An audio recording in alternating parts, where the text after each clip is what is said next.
Welcome to Breathing History, where we unravel the hidden, untold, and fascinating stories from our history. Today, we are on a journey that spans continents and millennia, a journey of a symbol that has been at the heart of human civilization for thousands of years.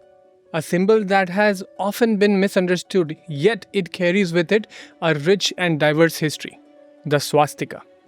Our story begins in ancient Greece, where pottery from 760 BCE showcases the swastik, not just as an ornamental addition, but as a centerpiece of the design.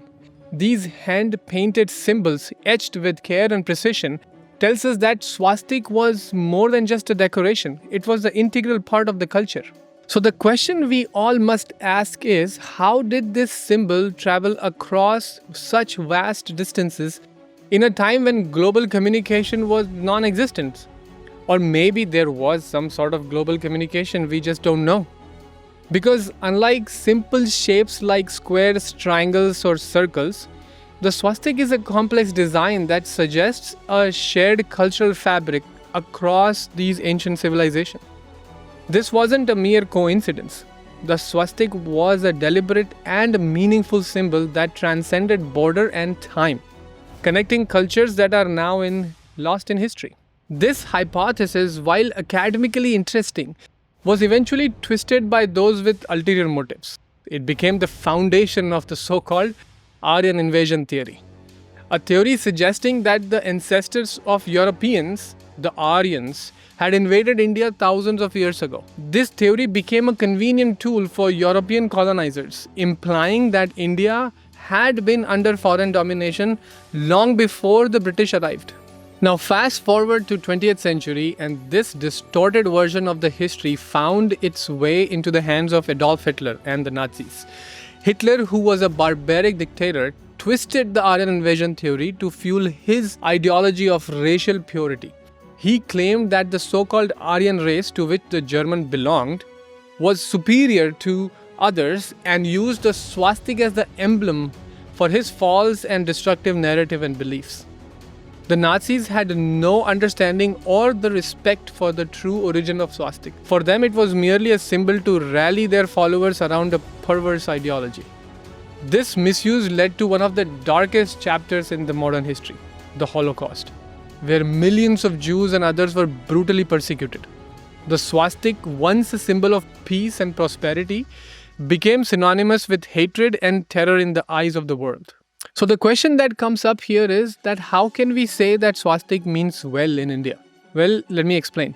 In Sanskrit, the word swastik is a combination of two words, su meaning auspicious and asti meaning to happen or to be. So if you put them together, swastik translates to may the auspicious happen. It's not just a symbol, it's a blessing, a prayer for well-being and prosperity. This word is also extensively used in Rigveda, which is the oldest scripture anywhere in the world, to invoke the blessings of the gods for the well-being of everyone around us.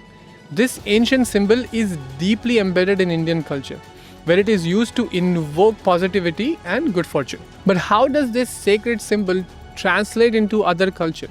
This is important too. In ancient Greece, the swastik was known as tetragrammaton.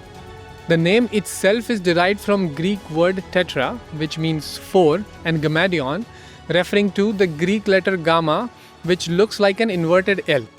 The tetragrammaton is a symbol made up of four gamma letters joined together. And here's what is fascinating. Unlike in Sanskrit, where the word swastik expresses a profound blessing, the Greek tetragrammaton merely describes the physical form of the symbol. It doesn't convey the deep spiritual meaning behind it. This difference highlights how the same symbol can carry different interpretation depending on the cultural lens through which it is viewed. Now let's address the most notorious and tragic misuse of swastik, the Hakenkreuz, or hooked cross, as it is called by the Nazis. In Nazi Germany, this symbol was stripped of its ancient positive connotation and turned into an emblem of hatred and terror, pure terror. The name Hakenkreuz again describes the swastik purely in the form of its appearance, in terms of its appearance, a cross with hooked arms.